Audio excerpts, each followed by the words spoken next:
நாம் சிரித்து வாழ கற்றுக்கொள்ள வேண்டும்.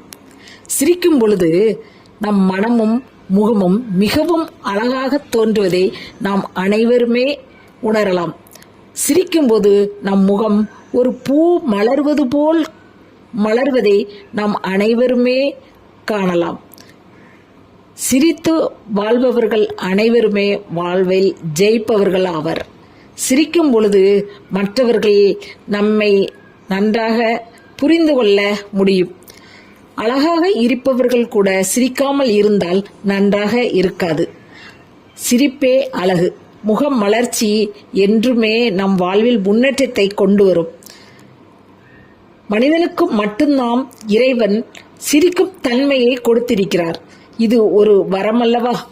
சிரித்து வாழ வேண்டும், பிறர் சிரிக்க வாழ்ந்திடாதே. இதுதான் தாரக மந்திரமாக ஏற்றுக்கொண்டு சிரித்து நன்றாக முகமலர்ச்சியுடன் வாழ கற்றுக்கொள்வது நன்றாக உள்ளது. சிவசிவ.